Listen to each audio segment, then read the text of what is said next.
दोस्तों शुरू करते हैं एक्सरसाइज 5.3 से क्वेश्चन नंबर 18।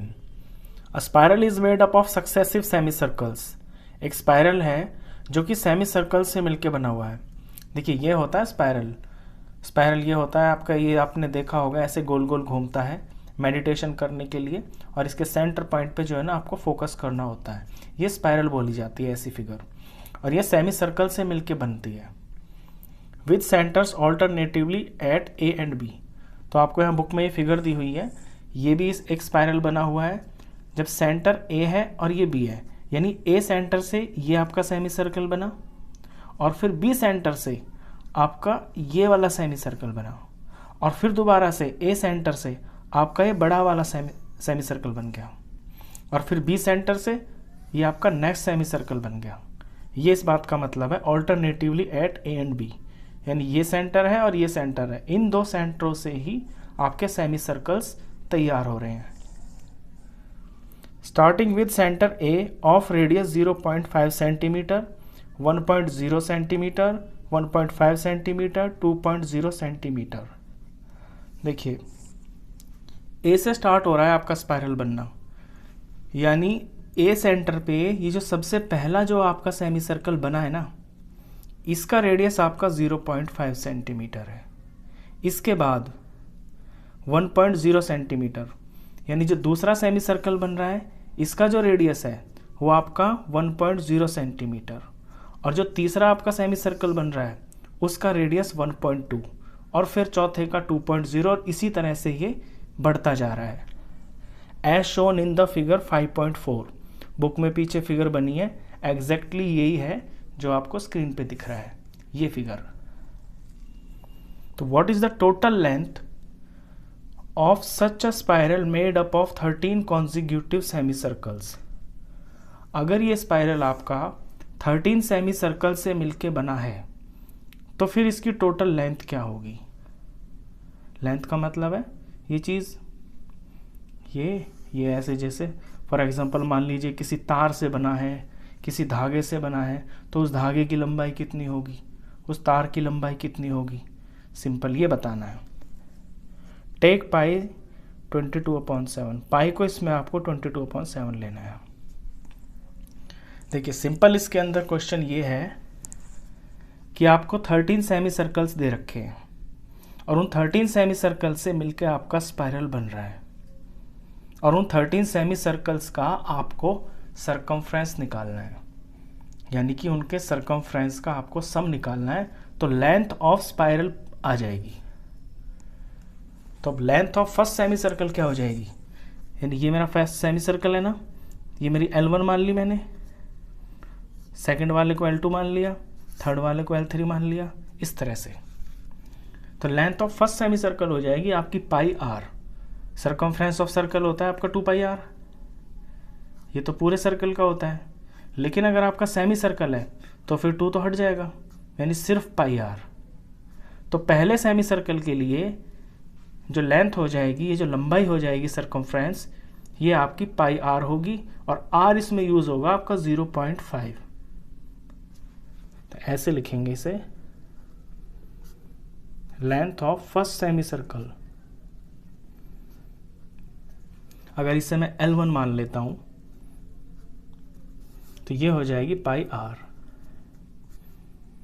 और पाई इसमें आपको यूज करना है 22/7। चलिए अभी तो पाई में एज इट इज रख लेता हूं। रेडियस कितना 0.5, और सारा सम सेंटीमीटर में है तो सेंटीमीटर। तो ये L1 आ गई ना आपकी, ये पाई इंटू 0.5 सेंटीमीटर आ गई।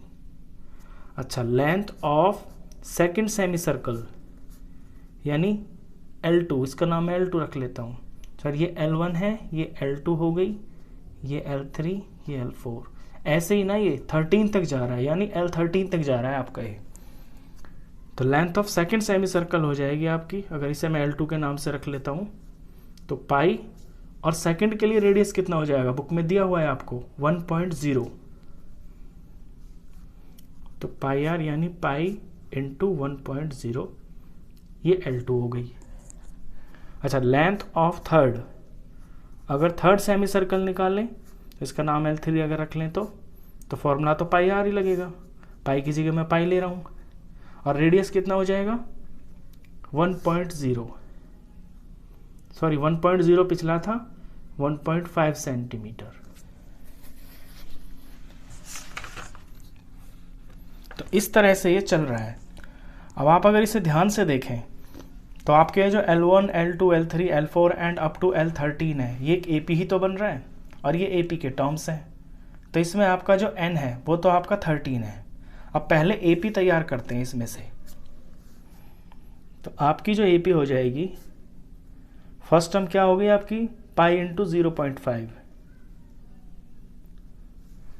सेकेंड टर्म क्या हो गई आपकी, इनका सम ही तो निकालना है, पाई इंटू 1, थर्ड टर्म हो गई आपकी pi into 1.5 and so on. कहाँ तक, 13th टर्म तक। देखिए ये AP तो बन गई, ये AP ही है ये, और मुझे निकालना है लेंथ ऑफ स्पाइरल। तो ये जो मेरी है, ये मैंने लिखा है यहाँ पे first term plus second term plus third term, इसे मैं डायरेक्ट यहाँ पे ये लिख सकता हूँ लेंथ ऑफ स्पाइरल। ये लेंथ ऑफ स्पाइरल है ये चीज़। अब इन्हीं को तो प्लस करना है, ये जो 13 टर्म्स हैं। अब इन 13 टर्म्स के अंदर आप देखेंगे कि पाई तो सभी के अंदर आ रहा है, तो क्यों ना पाई को बाहर ले लेते हैं कॉमन। तो पाई को बाहर ले लिया तो ब्रैकेट में क्या बचेगा 0.5। फर्स्ट टर्म में से आपका 0.5 बच गया, सेकंड में से बचेगा आपका 1, थर्ड में से बचेगा आपका 1.5 प्लस एंड सो ऑन। इसी तरह से चलेगा। बाहर पाई को पाई रखिए एज इट इज। अंदर ध्यान दीजिए, अंदर आपको AP दिखाई दे रही होगी इसमें 0.5, 1, 1.5, इसके बाद क्या आएगा 2.0, 2.5। यहाँ से आपको जो AP दिखाई दे रही है इसके अकॉर्डिंग आपको इसमें अपना फॉर्मूला लगाना है। अब ये जो AP आपको दिख रही है ना, इसके अंदर आपका जो A है वो तो 0.5 हो गया क्योंकि ये फर्स्ट टर्म हो गई। इसमें से आप D निकालिए, D कितना होगा, अगले टर्म में से पिछला टर्म माइनस, यानी 1 में से माइनस करना है 0.5, 1 में से आधा तो 0.5 ही आएगा। ये आपका D आ गया। तो अंदर निकालना है आपको 13 टर्म्स का सम, यानी पाई इंटू S13। ऐसे समझे आप इसको। पाई तो कॉमन है सब में और अंदर आपकी 13 टर्म्स है जिनका आपको सम निकालना है। तो पाई इंटू S13। तो पाई को पाई रख लीजिए और S13 का फॉर्मूला हो जाएगा आपका n/2। अभी मैं सिर्फ फॉर्मूला लिख रहा हूँ, 2a प्लस n-1 और ये D। ये मैंने फॉर्मूला लिखा है, सिर्फ इस फॉर्मूले का यूज़ होगा। अब वैल्यू लिखता हूँ मैं अगली बारी में। अब पाई की जगह मैं 22/7 ले लेता हूँ क्योंकि अब मुझे सॉल्व करना है। और S13 का फॉर्मूला होगा 13/2, 2a, a क्या है आपका फर्स्ट टर्म क्या बन रही है 0.5, ये 0.5 प्लस n-1 यानी कि 13-1, ये आपका 12 हो गया, इंटू D यहाँ पे निकाल रखा है 0.5, क्या हो गया। अब इसे आप सिंप्लीफाई कर देंगे, सिंपल आपका आंसर आ जाएगा। चलिए सॉल्व करते हैं। 22/7 इंटू 13/2 और ब्रैकेट के अंदर ये 0.5 है यानी कि हाफ को 2 से मल्टीप्लाई करेंगे तो ये आपका 1 बन जाता है, प्लस 12 इंटू हाफ तो ये 6 हो जाएगा। फर्दर सॉल्व किया, देखिए 2 से तो ये आपका ये कट रहा है, 2 1 जार 2 11 जार, तो यहाँ 11 इंटू 13 और अपॉन 7 और ब्रैकेट का आ गया आपका 7। इस 7 से आपका ये 7 कट गया, तो 11 इंटू 13, 11 को 13 से मल्टीप्लाई करेंगे वही आपका आंसर होगा 143 सेंटीमीटर। तो जो स्पाइरल है ना, इसकी लेंथ आपकी 143 सेंटीमीटर है। तो सबसे पहले इसमें क्वेश्चन में मैं एक बार फिर से इसको रिपीट करता हूँ, इसके स्टेप्स बताता हूँ आपको कितना आसान है। सबसे पहले आप ये समझिए कि इसके अंदर आपके 13 स्पाइरल्स हैं, यानी कि n आपको दिया हुआ है 13। फिर हर स्पाइरल एक सेमी सर्कल से मिलके बना हुआ है, और सेमी सर्कल का जो रेडियस है वो हर बार हाफ बढ़ रहा है। तो फर्स्ट सेमी सर्कल की लंबाई आपकी पाई इंटू 0.5, दूसरे की आपकी पाई इंटू 1.0, ऐसे ही हर बार आधा रेडियस बढ़ रहा है, यानी कि हाफ सेंटीमीटर बढ़ रहा है। तो ये जो ऊपर मैंने 3 टर्म्स लिखी है ना, ये आपकी एपी ही है। इस तरह से एपी चल रही है, लेकिन आपको तो इनका सम निकालना है। सम निकलेगा तभी तो आपकी लेंथ ऑफ स्पाइरल आएगी। तो लेंथ ऑफ स्पाइरल के लिए आप इनको प्लस करते हुए चले जाएंगे ऐसे 13 टर्म तक।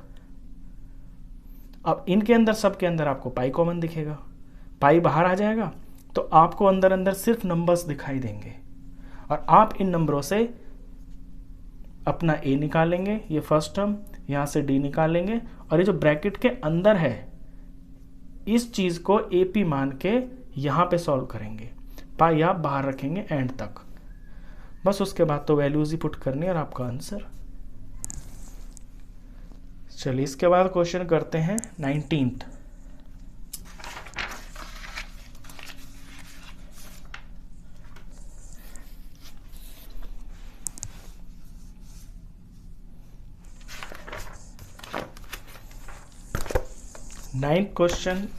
नाइनटीन्थ क्वेश्चन में है 200 logs are stacked in the following manner. 200 logs हैं, लॉग्स यानी कि लकड़ी के जो लट्ठे होते हैं, पेड़ के तने काट के जो सुखा के रख दिए जाते हैं। 20 logs in the bottom row. ऐसे जो 200 लॉग्स हैं ना, उनको इस तरह से रखा जा रहा है कि सबसे नीचे की लाइन में तो 20 हैं, 19 इन द नेक्स्ट रो, फिर उससे ऊपर 19, 18 in the row next to it, और फिर उससे जो अगली वाली लाइन है उसके अंदर 18, एंड सो सी फिगर 5.5। आपको फिगर भी दिख रही होगी। जब भी इस तरह की चीज़ों को रखा जाता है तो ऐसे रखेंगे, इससे ऊपर एक कम है, उससे ऊपर एक कम है, इसी तरह से तो रखी जाती हैं ये चीज़ें, क्योंकि दो चीज़ों के बीच में जो गैप होता है ना, उसमें एक चीज़ आ जाती है, तो हर बार ऊपर एक कम हो जाता है। In how many rows are the 200 logs placed. तो ऐसी कितनी लाइनों में ये जो 200 लॉग्स हैं ये आ जाएंगे। And how many logs are in the top row. और जो सबसे ऊपर वाली लाइन होगी यानी टॉप रो, उसके अंदर आपके कितने लॉग्स होंगे, ये क्वेश्चन है। तो देखिए एपी तो इसमें आपको यहीं पे दिखाई दे रही होगी। एपी देखना तो बहुत सिंपल है, क्योंकि सबसे नीचे आपके 20 लॉग्स हैं, उससे ऊपर आपके 19 लॉग्स हैं, उससे ऊपर आपके 18 लॉग्स हैं। तो यानी 20, 19, 18, ये तो बन गई आपकी एपी। एपी में आपको ए भी दिख रहा है, आपको डी भी दिख रहा है। आपको ये बताना है कि 200 लॉग्स रखने के लिए ये कितनी लाइनों में रखे जाएंगे। यानी आपको एसएन भी दिया हुआ है 200, तो उसमें से आपको एन निकालना है, सिंपल। ये क्वेश्चन है।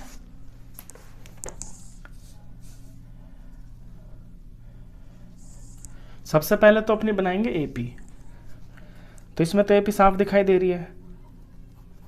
एपी बनेगी आपकी 20, 19, 18, इस तरह से आपकी एपी चल रही है।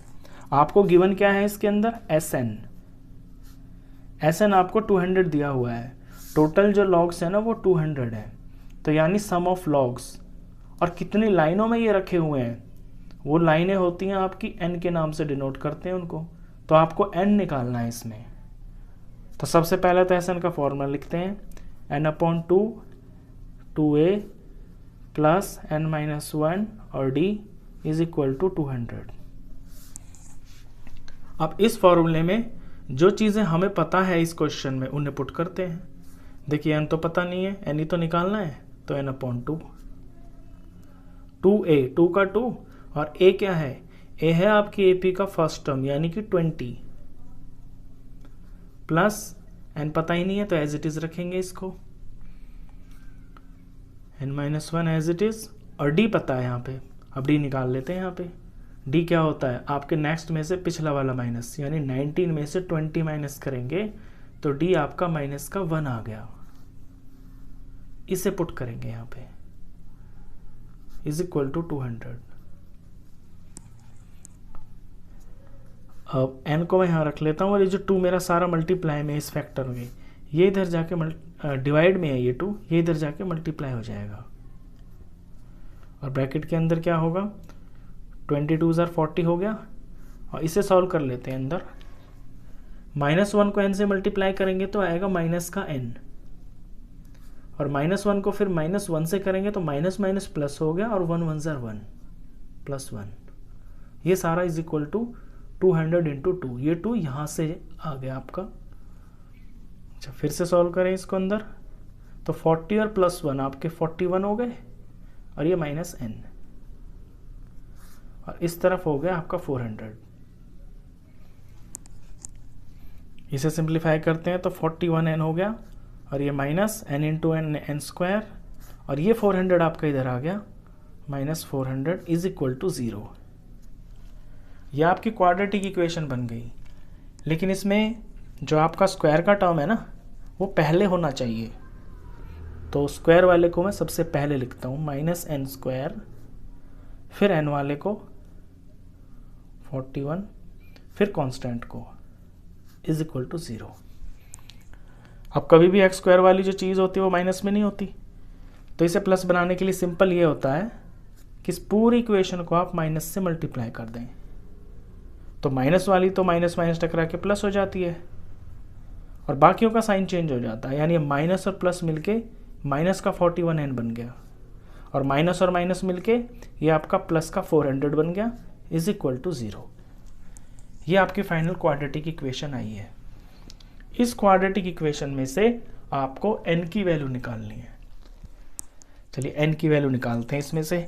आप इसे किसी भी तरीके से कर सकते हैं, देखिए स्प्लिटिंग मिडल टर्म से कर सकते हैं, फैक्टराइजेशन से, या फिर कर सकते हैं वो सिंपल वाला जो फॉर्मूला था आपका उससे भी कर सकते हैं, क्वाड्रेटिक इक्वेशन से। मैं इसे स्प्लिटिंग मिडल टर्म से कर देता हूँ, फैक्टराइज कर देता हूँ। तो 400 × 1 यानी x² का कोफिशिएंट तो इसमें 1 है ना, तो 400 × 1 400 हो गया। तो 400 के प्राइम फैक्टर्स निकालते हैं। 2 से जाएगा 200, 2 से जाएगा 100, 2 से जाएगा आपका 50, ये 2 से जाएगा तो 25, 2 से गया 5, सॉरी ये 5 से जाएगा, 5 से गया और फिर 5 से गया 1। अब अपने प्राइम फैक्टर्स में से ऐसे 2 नंबर तैयार करने हैं जो आपका माइनस का 41 बन जाए। और ये किस तरह से बनेगा, देखिए 2 2s are 4, 4 2s are 8, 8 2s are 16, ये 16 हो गया और 5 5s are 25, ये 25 हो गया।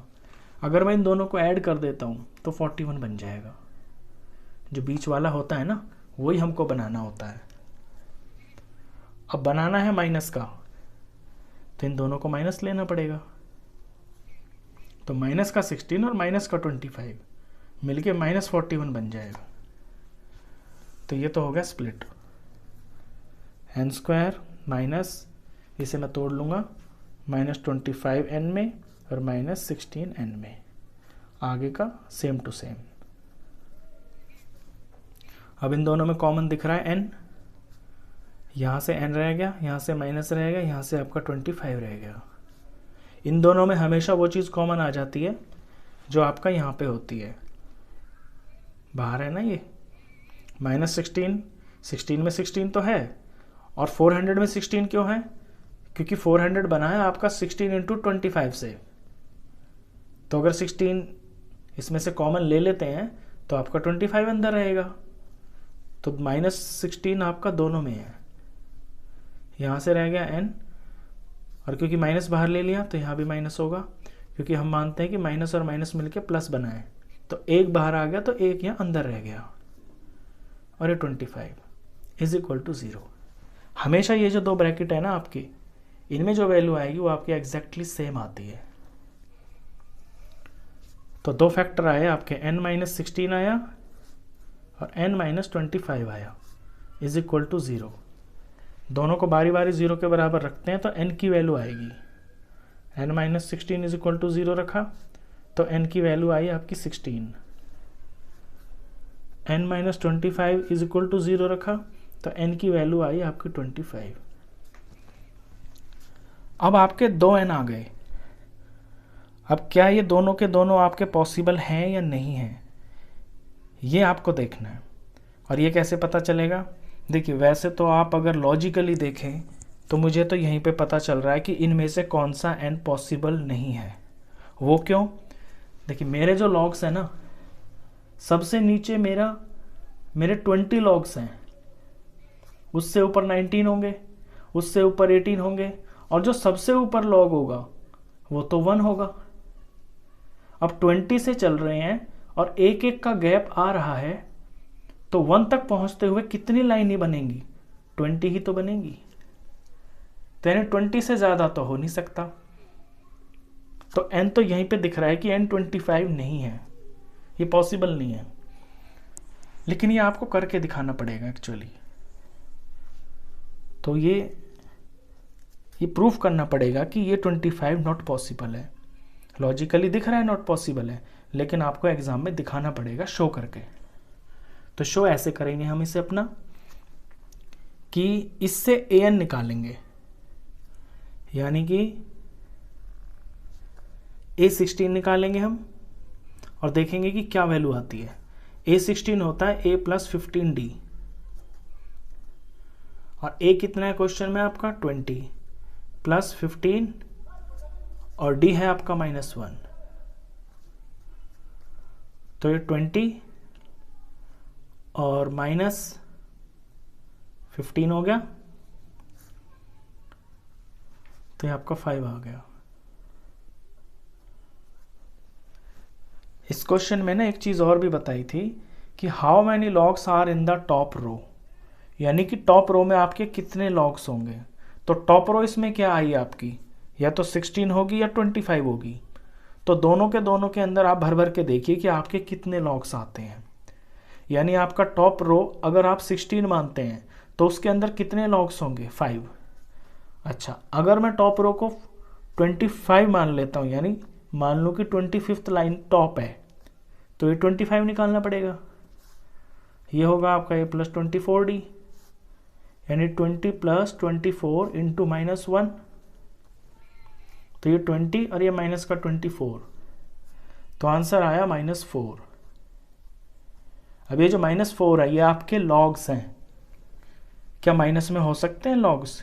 किसी चीज़ की जो गिनती होती है वो माइनस में हो सकती है? नहीं हो सकती। तो ये तो आपका नॉट पॉसिबल। मैंने बता दिया था ना आपको शुरू में ही कि आपका जो 25 है ना, ये वाला n, ये क्यों नहीं है पॉसिबल? क्योंकि 20 लाइनों में ही आपकी पूरी ख़त्म हो जाएगी। अगर कितने भी लॉग्स हो, लास्ट में 1 से ज़्यादा तो लगा ही नहीं सकते, तो तब भी 20 में ख़त्म हो जाएगा।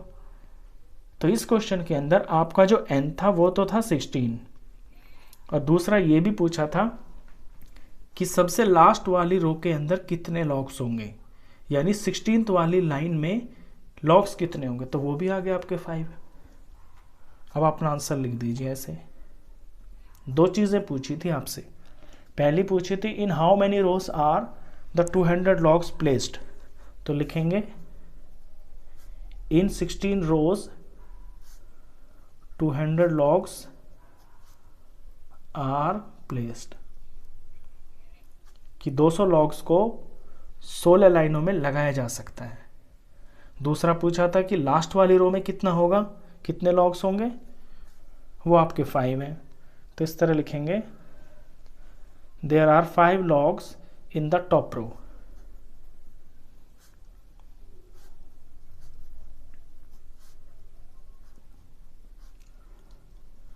ये आपके 2 आंसर आ गए। 16 रोज बनेंगी टोटल, और लास्ट वाली रो में आपके 5 लॉग्स रखे होंगे। चलिए क्वेश्चन 19 के बाद करते हैं क्वेश्चन 20। क्वेश्चन 20 बहुत अच्छा क्वेश्चन है। ये बच्चों की रेस होती है, जैसे नर्सरी केजी क्लास के बच्चे रेस करते हैं स्कूल में, उस तरह का क्वेश्चन है। देखिए क्वेश्चन पढ़ते हैं। In a potato race a bucket is place at the starting point. एक पोटैटो रेस हो रही है और बकेट को सबसे शुरू में रख दिया। पोटैटो रेस ऐसी होती है जैसे नर्सरी क्लास में, केजी में आपने भी स्कूल में ज़रूर की होगी कि बच्चों को दौड़ाते हैं और जो रखे होते हैं ना आगे कुछ पोटैटो वगैरह, उनको कहते हैं कि बारी बारी से लाओ इसमें डालो। यहाँ भी कुछ ऐसा ही हो रहा है। तो in a potato race a bucket is place at the starting point. Starting point पे एक बकेट रखी हुई है which is 5 metre from the first potato. ये पहले पोटैटो से 5 मीटर दूर रखी हुई है। And the other potatoes are placed 3 metre apart in a straight line. और बाकी के जो पोटैटोज हैं ना वो इससे 3-3 मीटर की दूरी पे रखे हुए हैं, बिल्कुल स्ट्रेट लाइन में। यानी कि पहला पोटैटो तो आपका 5 मीटर दूर है और बाकी के जितने भी पोटैटोज हैं उनके बीच का गैप 3 मीटर है। There are 10 potatoes in the line. और इस लाइन के अंदर आपके 10 आलू रखे हुए हैं। फिगर में दिख रहा होगा आपको, ये बकेट है, ये बच्ची दौड़ रही है, यहाँ से आलू उठाएगी, इसमें डालेगी। आगे कहता है अ competitor starts from the bucket picks up the nearest potato. एक कॉम्पिटिटर यहाँ से दौड़ना शुरू करता है बाल्टी के पास से, और जो नियरेस्ट पोटैटो है यानी जो सबसे पहला पोटैटो है उसको उठाता है।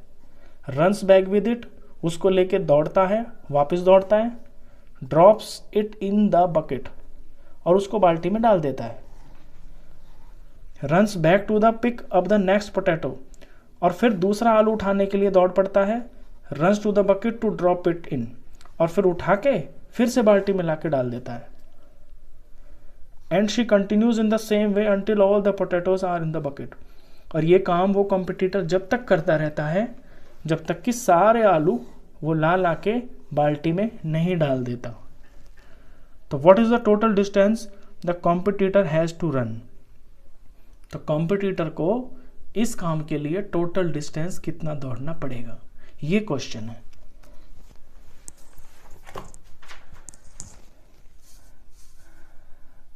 देखिए मैंने भी यहाँ पे एक ड्राइंग बनाई हुई है आपको समझाने के लिए। ये बकेट रखी हुई है और यहाँ पे ये 1p मैंने लिखा है। 1p का मतलब है फर्स्ट पोटैटो यहाँ पे रखा हुआ है, और बाल्टी से जो पहला पोटैटो है ना वो आपका 5 मीटर डिस्टेंस पे है। और फिर 2p यानी कि सेकंड पोटैटो, यहाँ से यहाँ तक ये आपका 3 मीटर है। और फिर इससे आगे जितने भी आलू है ना सब के बीच में आपका 3 मीटर का गैप है। और ऐसे 10 आलू रखे हुए हैं। तो डिस्टेंस बताना है टोटल वो बच्चा कितना कवर करेगा। सबसे पहले तो इसमें बनाते हैं आपकी एपी। देखिए पहला आलू जब वो बच्चा उठाएगा तो उसे कितना चलना पड़ेगा, वो यहाँ से दौड़ेगा और यहाँ से दौड़ के यहाँ तक जाएगा। पहला आलू यहाँ पे है ना, तो कितना चला 5 मीटर। यहाँ से आलू उठाएगा फिर यहीं से वापस आएगा, तो कितना चला 5 मीटर। तो पहला आलू उठाने के लिए उसने कितना डिस्टेंस कवर किया, 10 मीटर। अच्छा अब फिर वो यहाँ से दौड़ लगाएगा, अब वो दूसरा आलू उठाने के लिए यहाँ तक जाएगा, तो कितना चला 5 तो ये और 3 ये, यानी कि 8। और फिर यहीं से वापस दौड़ मारेगा आलू डालने के लिए, तो फिर से 8 चला, यानी कितना 8 + 8 = 16। और फिर से दौड़ लगाएगा तीसरा आलू उठाने के लिए, तो यहाँ ऐसे जाएगा, यहाँ पे पहुँचेगा। तो तीसरे आलू तक डिस्टेंस कितना हो गया, ये 5, ये 3 और ये 3, यानी कि 11। और फिर यहाँ से वापस दौड़ेगा, फिर से यहाँ से यहाँ तक जाएगा, तो फिर कितना डिस्टेंस कवर किया, जितना आया था उतना ही तो किया, यानी 11 + 11 22। तो समझ गए आप एपी को। ऐसे आपकी एपी बन जाएगी इसके अंदर। अब थोड़ा लिखने का तरीका देखिए, लिखेंगे इस तरह से आप, distance covered for first potato. पहले आलू के लिए डिस्टेंस कवर होगा 5 + 5 यानी कि 10 metre. Distance covered for second potato, second potato के लिए कितना हो जाएगा 8 + 8 यानी कि 16 metre. Distance covered for third potato कितना 5, 3 और 3 11 हो गया, 11 + 11 22 मीटर। बस 3 से ज़्यादा आपको निकालने की ज़रूरत नहीं है, ऐसे तो चलता ही रहेगा। तो 3 AP के 3 टर्म्स आपके लिए काफ़ी हैं सवाल को आगे चलाने के लिए। तो देयरफॉर AP क्या हो गई, AP बन गई आपकी 10, 16, 22 एंड सो ऑन। अब देखिए, ये पहले आलू के लिए, ये दूसरे आलू के लिए, ये तीसरे आलू के लिए, ये डिस्टेंस है ना। आपके टोटल आलू है 10, तो यानी 8, 10 आपको निकालना है कि 8, 10 तक के जितने भी आपके नंबर्स हैं ना, जितना भी डिस्टेंस आएगा उनका आपको सम निकालना है। ये 10वें आलू का आपका डिस्टेंस है यहाँ पे, और यहाँ तक के जो सारा डिस्टेंस है इसका आपको सम निकालना है। तो सिंपल SN निकालेंगे इसके अंदर। A आपको दिया है 10, D निकाल लेते हैं, अगले में से पिछला माइनस, यानी कि 16 माइनस 10, D आ गया आपका 6। N दिया हुआ है सवाल में, 10 आलू है ना, तो 10 टर्म हो गई। आपको SN निकालना है, यानी कि S10 निकालना है। तो पहले तो लिखते हैं SN का formula, n/2 2a plus n-1d। अब n है आपका 10, यानी कि you have to find S10। अब वैल्यू पुट करते हैं, n की जगह लेना है आपको 10, 10/2, और यहाँ 2 का 2, a है आपका 10 प्लस n-1, यानी कि 10-1, ये आपका 9 हो गया, और d इसमें निकला है आपका 6, ये होगा। सॉल्व करेंगे आपका आंसर ही निकलेगा। अब ये 5 आ गया, ये आपका 20 आ गया, 9 6 54 हो गया, बाहर 5, अंदर 74, और 74 को 5 से मल्टीप्लाई कर लेते हैं, आंसर है